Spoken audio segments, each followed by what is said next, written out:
پیش خدمت ہے ایک ماں کی دعا کا اثر اور خدمت کا صلہ۔ بغداد ایک شہر جو اینٹوں اور راستوں کا مجموعہ نہیں بلکہ تاریخ کا ایک جیتا جاگتا شاہکار ہے، ایک شہر جو کسی داستان سے کم نہیں، جہاں ہارون الرشید کے خواب کی تعبیر پائی جائے، جہاں علم کے چراغ جلتے رہے اور جہاں کے بازاروں میں دنیا بھر کے تجارتی کارواں گنگناتے رہے۔ یہ شہر صرف اسلامی تاریخ ہی نہیں بلکہ انسانی تہذیب کا ایک آئینہ ہے۔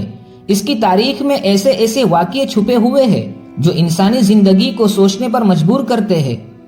آج کے اس واقعے میں بھی ایسے ہی ایک سبق آموز قصے کی طرف اشارہ کیا جائے گا جس کی آج کے دور میں بہت زیادہ ضرورت ہے۔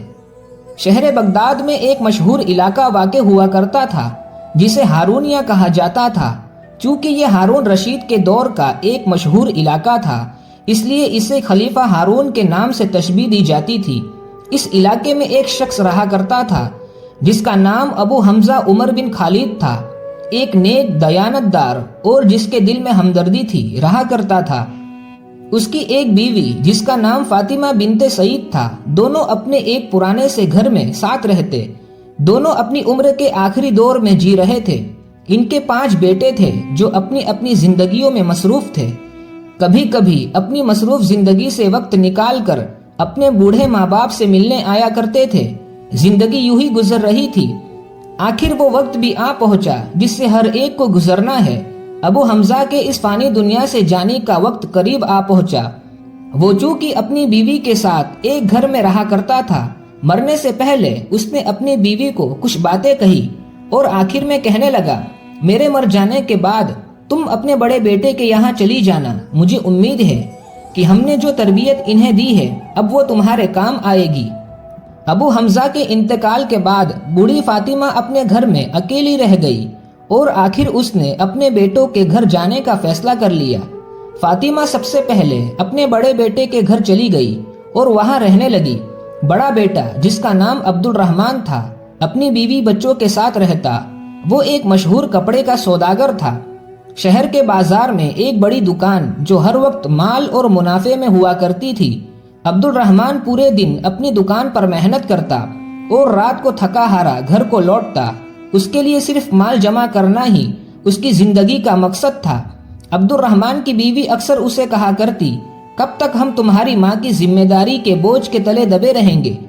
ہماری بھی زندگی ہے، ہمیں بھی آنے والے وقت کے لیے ہمارے بچوں کے لیے کچھ کرنا ہے۔ عبد الرحمن بھی اپنی ماں کی خدمت کرتے ہوئے کبھی کبھار اکتا جاتا اور دل ہی دل میں سوچتا کہ آخر یہ ذمہ داری کب ختم ہوگی۔ شام کو جب عبد الرحمن تھکا ہارا گھر آتا تو ماں ایک کونے میں بیٹھ کر اپنے بیٹے کو تکتی رہتی۔ بیٹا تھا کہ ماں سے زیادہ باتیں نہ کرتا۔ وہ کہتا، ماں کی خبر لینے کا میرے پاس وقت نہیں، مجھے مال کا حساب لگانا ہے۔ ماں خاموشی سے بیٹے کی تھکن کو محسوس کرتی۔ اس کے دل میں اپنے بیٹوں کے لیے بے پناہ محبت تھی، لیکن وہ کچھ کہے بغیر بس اپنی نظریں جھکا لیتی۔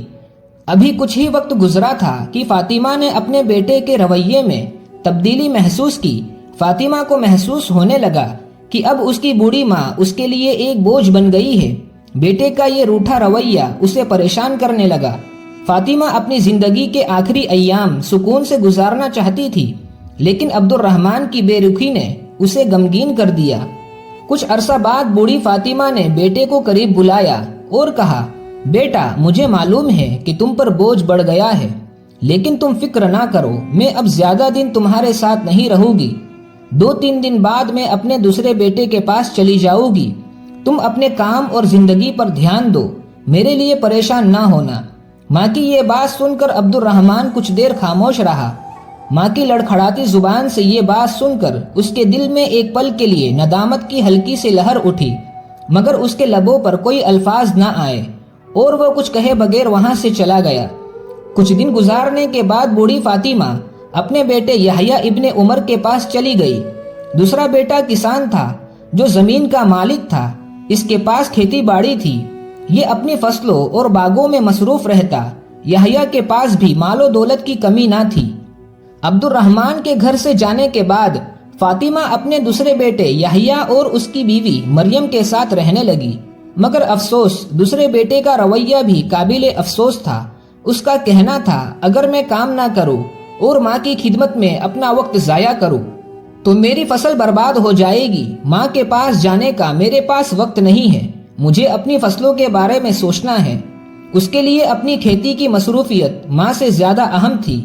یحییٰ کی بیوی ہمیشہ بوڑھی فاطمہ کو نظر انداز کرتی اور پورے دن اس سے بات کرنے کی زحمت بھی نہ اٹھاتی۔ بوڑھی فاطمہ دن بھر خاموشی سے ایک کونے میں بیٹھی رہتی، دل میں اپنے بیٹوں کی بدلتی ہوئی محبت کا غم لیے، مگر اپنی تکلیف کو کبھی زبان پر نہ لاتی۔ اس کا وقت غموں کے ساتھ گزر رہا تھا۔ ایک دن یحییٰ نے اپنی بیوی کی باتوں میں آ کر اپنی والدہ سے کہا، ماں، آپ کو میری بیوی کے کاموں میں ہاتھ بٹانا چاہیے تاکہ آپ کی موجودگی کا اسے بھی کچھ فائدہ ہو۔ بیٹی کی یہ بات سن کر فاطمہ خاموش رہی۔ اس کی جھکی ہوئی کمر، کمزور ہاتھ اور تھکا ہوا جسم اس بات کی گواہی دے رہے تھے کہ وہ اب کسی بھی محنت کے قابل نہیں رہی، لیکن اس نے اپنے بیٹے کی بات کا برا نہیں مانا، کیونکہ وہ جانتی تھی کہ یحییٰ اسے صرف ذمہ داری کے نظریے سے دیکھ رہا ہے، محبت کی نظر سے نہیں۔ فاطمہ کی بگڑتی حالت سے پریشان ہو کر یحییٰ کی بیوی نے کہا، یہ تمہاری والدہ اب ہمیں مزید پریشان کر رہی ہے، ہمیں ایسے جینے کی عادت نہیں۔ تمہاری والدہ کے اور بھی بچے تو ہے، وہاں جا کر بھی تو یہ اپنی زندگی گزار سکتی ہے، کیا اب یہ زندگی بھر ہمارے ہی یہیں پڑی رہے گی؟ یحییٰ بھی ایک کم ظرف شخص تھا۔ اس نے اپنی بوڑھی ماں سے کہا، ماں، اگر آپ پریشان ہو تو کوئی بات نہیں، چاہے تو دوسرے بیٹے کے پاس چلی جائے، وہاں آپ سکون سے رہے گی، آپ کے علاج کے لیے میں پیسے بھی دے دیا کروں گا، آپ فکر نہ کریں۔ بیٹے کے ان الفاظ نے فاطمہ کی عزت نفس پر ایک اور زخم لگایا۔ یحییٰ نے محبت اور ماں پر توجہ دینے کی بجائے صرف ایک معمولی سے حل کی بات کہی، جیسے بوڑھی والدہ کی موجودگی کا اسے کوئی احساس ہی نہ تھا، صرف ایک ذمہ داری کا بوجھ تھا جسے اٹھانا پڑا۔ اب بوڑھی فاطمہ یحییٰ کے گھر سے نکل کر اپنے تیسرے بیٹے کی آزمائش کے لیے چل پڑی۔ تیسرا بیٹا، جس کا نام حمید ابن عمر تھا، جو سونا چاندی کا کاروبار کرتا۔ حمید نے اپنی والدہ کا احترام کیا، اسے اپنے گھر میں رکھا، لیکن اس کے پاس بھی اپنی والدہ کے لیے زیادہ وقت نہیں تھا۔ وہ دن بھر اپنی دکان میں مصروف رہتا اور شام کو گھر آ کر بیوی بچوں کے ساتھ وقت گزارتا۔ بوڑھی والدہ کی بیماری اور اس کے دل کی گہری اداسی پر اس کا دھیان کبھی نہیں گیا۔ حمید جب صبح کام پر جاتا تو اس کی بیوی ہمیشہ اپنے بچوں کو فاطمہ کے پاس بٹھا کر چلی جاتی۔ بوڑھی فاطمہ جو بیماریوں اور کمزوری سے کانپ رہی تھی، یہ منظر دیکھ کر دل میں شدید غم کا شکار ہو جاتی۔ وہ دل میں سوچتی، جہاں زندگی کے اس پڑاؤ پر اسے اپنے بیٹوں سے خدمت اور محبت کی ضرورت ہے، وہاں آج اس کا کوئی پرسان حال تک نہیں۔ حمید کے گھر میں والدہ کی حالت مزید خراب ہوتی گئی اور آخر کار وہ وہاں سے بھی چلی گئی۔ اس بار وہ اداس چہرہ لیے کمزور جسم کے ساتھ اپنے چوتھے بیٹے سلیمان ابن عمر کے یہاں پہنچی۔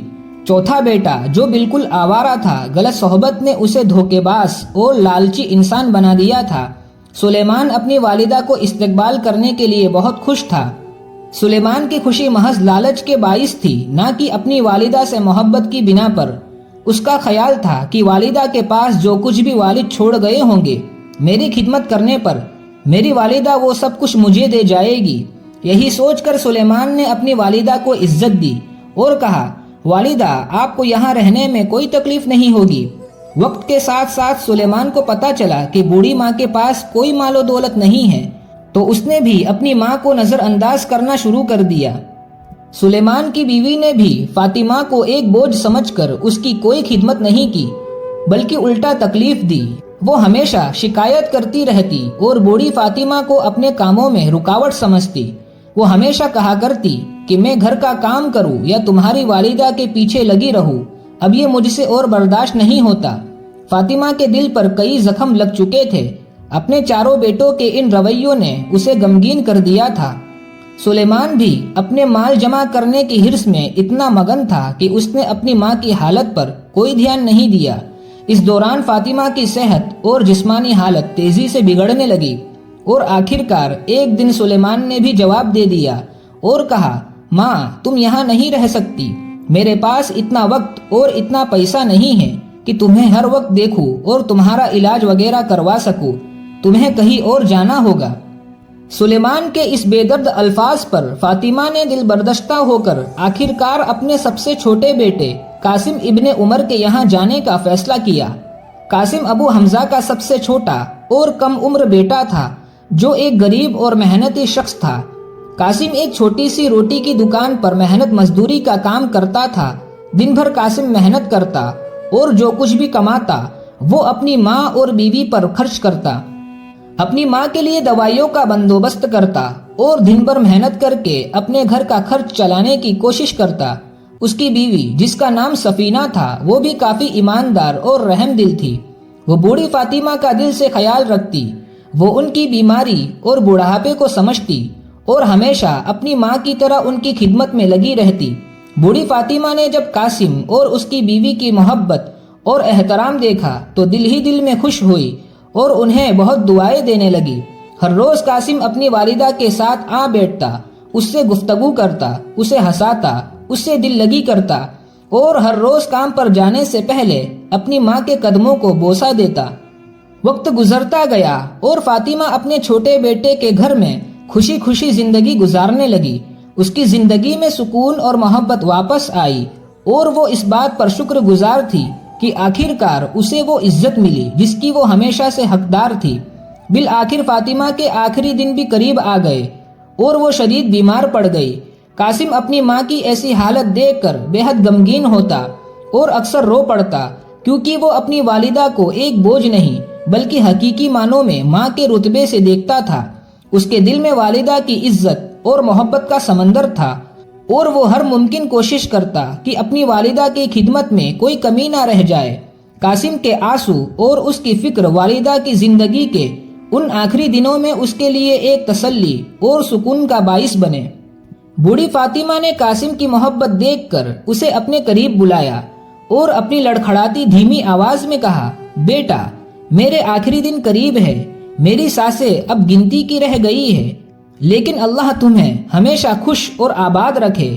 جس طرح تم نے میری خدمت کی اور میرا دل جیتا، اللہ تمہیں بھی ہمیشہ خوش رکھے اور ہر مصیبت سے دور رکھے۔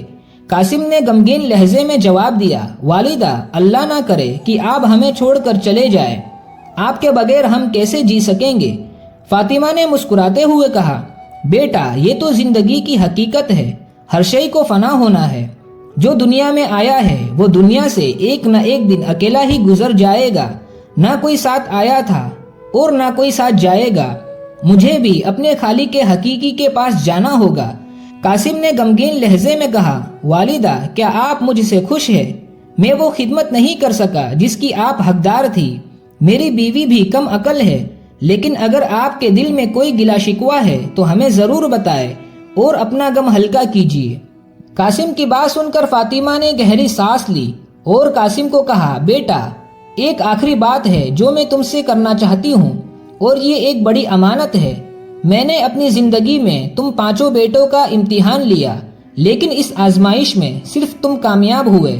تمہارے والد نے انتقال سے پہلے کہا تھا، میں اس دنیا سے جا رہا ہوں، اب تم یہ دیکھنا کہ ہماری تربیت میں سب سے بہترین تربیت کس بیٹے کی ہوئی ہے، یہ راز صرف اسے ہی بتانا۔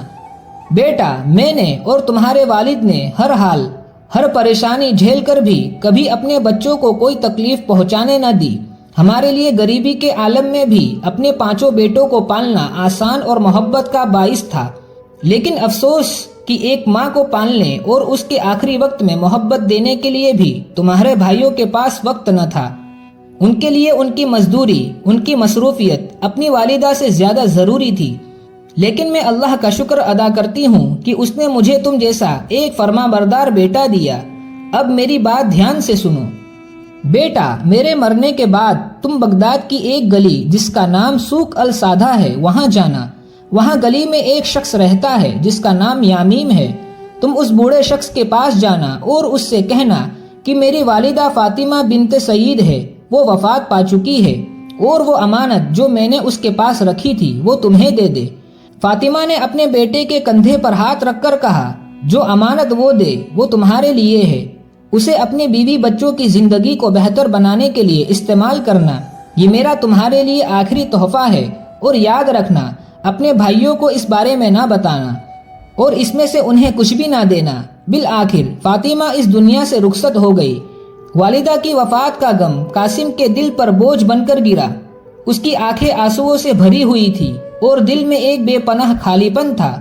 اس کی بیوی بھی شدت غم سے رونے لگی، کیونکہ اس نے بوڑھی فاطمہ کی خدمت دل سے کی تھی اور ان کا احترام کیا تھا۔ قاسم نے خود پر قابو پاتے ہوئے اپنے بھائیوں کو خبر دی اور انہیں جنازے میں شرکت کی دعوت دی۔ سب بھائی جو کبھی اپنی والدہ کو بوجھ سمجھتے تھے اب جنازے میں شریک ہو گئے۔ قاسم جو ہمیشہ ایمانداری اور دل کا صاف شخص تھا، اس نے اپنے بھائیوں سے کہا، والدہ نے مجھے ایک امانت سونپی ہے، مجھے یقین ہے کہ وہ کوئی قیمتی خزانہ ہوگا۔ حالانکہ والدہ نے اسے صرف میرے لیے وصیت کی تھی۔ بھائی جو دل میں کہیں نہ کہیں لالچ رکھتے تھے فوراً بولے، قاسم تو پھر دیر کیا کر رہے ہو، جاؤ اور امانت لے آؤ، پھر اسے ہم پانچوں بھائیوں میں تقسیم کر دینا تاکہ سب کو برابر حصہ ملے۔ قاسم نے ٹھیک ویسا ہی کیا جیسا اس نے کہا تھا۔ وہ بغداد اس گلی میں گیا جہاں کا پتہ اس کی والدہ نے اسے دیا تھا۔ وہاں جا کر اس بوڑھے شخص سے ملا اور اس کے پاس سے امانت لے آیا۔ یہ ایک صندوق تھا جو قاسم کے والد کے سمے سے اس بوڑھے شخص کے پاس امانت کے طور پر رکھا گیا تھا اور وصیت کی تھی کہ فاطمہ کی وفات کے بعد وہ جس بیٹے کو تمہارے پاس بھیجے گی یہ صندوق صرف اسی کو دینا۔ قاسم نے جب صندوق کھولا تو وہ حیرت میں پڑ گیا۔ صندوق میں بغداد کے مشہور بازار کے کئی قیمتی دکانوں کے کاغذات، جواہرات جو اس کی ماں کے تھے اور بہت سی اشرفیہ موجود تھی۔ قاسم نے اپنی دیانتداری کا ثبوت دیتے ہوئے سب بھائیوں کو ان کا حق دیا اور خود اپنے حصے پر راضی ہو گیا۔ زندگی پھر ایک بار ماں کے سائے کے بغیر چلنے لگی، لیکن وقت کا تقاضا ہے، وقت نے جلد ہی اپنی حقیقت دکھا دی۔ ابھی کچھ ہی مہینے گزرے تھے کہ ایک دن ایک بدنصیب رات آئی جب بڑے بھائی عبد الرحمن کی تجارت کا بڑا جہاز جو دور شہروں سے کپڑا لا رہا تھا سمندری طوفان میں ڈوب گیا۔ اس مال پر عبد الرحمن نے اپنا سب کچھ لگایا ہوا تھا، سارا مال پانی میں ڈوب گیا اور ہر قرض دینے والا اس کے سر پر آ کھڑا ہوا۔ جس بازار میں اس کا نام مشہور تھا آج وہاں کوئی اس کا نام لینے والا نہیں تھا۔ جب وہ اپنے دوستوں کے پاس گیا تو ہر کسی نے اپنا منہ پھیر لیا۔ جب قرض چکانے کا وقت آیا تو اس کا پورا گھر اور دکان سب نیلام ہو گئی۔ وہ جس بازار کا سب سے بڑا مشہور تاجر تھا آج ایک فقیر کی طرح سڑک پر کھڑا تھا۔ دوسرا بھائی یحییٰ جو زمین کی کاشتکاری میں لگا رہتا تھا، جو ہر وقت اپنی فصلوں اور باغوں کی دیکھ ریکھ میں لگا رہتا تھا، موسم کی گردش نے اس کی زندگی کو گردش میں لا کھڑا کیا۔ جب اس پر بھی قدرت کا امتحان آیا تو اس کی فصلیں، اس کے باغات سب کچھ برباد ہو گئے۔ اس کا سارا لگایا ہوا مال و متاع سب کچھ خاک زر ہو گیا۔ مالک ہونے کا تکبر صرف تھوڑی دیر کا ہوتا ہے۔ یحییٰ نے جب نئی فصل کے لیے پیسہ ادھار لینا چاہا تو ہر ایک نے اپنا دروازہ بند کر لیا۔ جس شخص کے اپنے مزدور تھے آج وہ خود مزدور بن چکا تھا۔ تیسرا بھائی حمید جو سونا چاندی کا ویپاری تھا، جس کی دکان سونا برساتی تھی، اس کا نام ہر امیر شخص کی زبان پر تھا، جو ماں کے پکارنے پر کہتا، ماں کی دعاؤں سے سونا نہیں بنتا، مجھے صرف مال چاہیے۔ لیکن ایک رات جب سارا شہر سو رہا تھا کچھ چور اس کی دکان لوٹ گئے، سونا چاندی ناگینات سب کچھ چلا گیا۔ جب صبح بازار کھلا تو اس کی دکان پوری طرح سے خالی پڑی تھی۔ حمید کے جو نئے نئے دوست احباب تھے جو رات کی محفلوں میں اس کا مال اڑایا کرتے تھے، آج سب نے اسے پہچاننے سے بھی انکار کر دیا۔ جو شخص اپنے ہاتھ سے سونا تولتا تھا آج سڑک پر دھول بکھیرنے کے لیے مجبور ہو چکا تھا۔ چوتھا بھائی سلیمان جو پہلے سے ہی لالچ اور غلط صحبت میں گرفتار تھا، اپنی لالچ اور دھوکے بازی کی وجہ سے قید خانے میں ڈال دیا گیا۔ آج چاروں بھائی ایک ساتھ سڑک پر تھے، مگر ان کے پاس آج صرف پچھتاوا تھا۔ انہیں یاد آیا وہ وقت جب ان کی ماں نے انہیں دعاؤں سے بلایا تھا، مگر انہوں نے اپنے کام کا بہانہ بنایا تھا۔ والدہ تو دنیا سے رخصت ہو گئی، مگر ان کے دل کی آہ آج بھی زندہ تھی۔ پانچواں بھائی قاسم جو اپنی ماں کا وفادار تھا، اللہ نے اسے عزت دی اور پاکیزہ روزی سے نوازا۔ وہ ایک چھوٹی سی روٹیوں کی دکان چلاتا تھا، لیکن اللہ نے اس کے رزق میں برکت ڈال دی تھی۔ جس ماں کی دعاؤں کو چاروں بھائیوں نے ٹھکرا دیا تھا، قاسم نے انہی دعاؤں کو اپنا اصل آسرا بنا لیا تھا۔ آج اللہ نے قاسم کی روزی میں اتنی برکت ڈال دی تھی کہ اس کے ہاتھ ہمیشہ بھرے رہتے تھے۔ وہ ہر روز اپنی ماں اور اپنے والد کی قبر پر جاتا اور ان کے لیے دعائیں مغفرت کرتا۔ آج وہ خوش تھا کیونکہ ماں کی دعا اس کے سر پر سایہ کیے ہوئے تھی۔ دولت، حکومت، تجارت یا کھیت یہ سب ایک دن چھین جاتے ہیں، ماں کی دعا سب سے بڑی دولت ہے جو آخرت اور دنیا دونوں میں کام آتی ہے۔ جو ماں کی خدمت نہیں کرتا، دنیا بھی ایک دن اس کو بیکار کر دیتی ہے۔ اس کہانی سے کئی سبق ملتے ہیں۔ پہلا، ماں کی محبت کو پیسوں سے نہ تولنا، کیونکہ پیسہ چلا جاتا ہے مگر ماں کی دعائیں ہمیشہ ساتھ رہتی ہے۔ دوسرا، دنیا کا نظام صرف مال سے نہیں چلتا، ماں کی دعائیں ہیں جو انسان کو آنے والے خطروں اور مصیبتوں سے بچائے رکھتی ہے۔ تیسرا اور آخری سبق، جو ماں اور باپ کے در سے بھاگتا ہے ایک دن اس کے لیے ہر در بند ہو جاتے ہیں۔ امید ہے کہ یہ ایک سبق آموز اور دل کو چھو لینے والا قصہ آپ کو پسند آیا ہوگا۔ کمنٹ میں اپنی رائے کا اظہار ضرور کریں اور ہمیں بتائیں آپ کو یہ ویڈیو کیسا لگا۔ ساتھ ہی ویڈیو کو لائک کر کے شیئر بھی ضرور کیجیے اور ایسے ہی قصوں کو سننے کے لیے ہمارے چینل کو سبسکرائب بھی ضرور کر لیجیے۔ اگلی ویڈیو میں ملتے ہیں ایک اور سبق آموز قصے کے ساتھ۔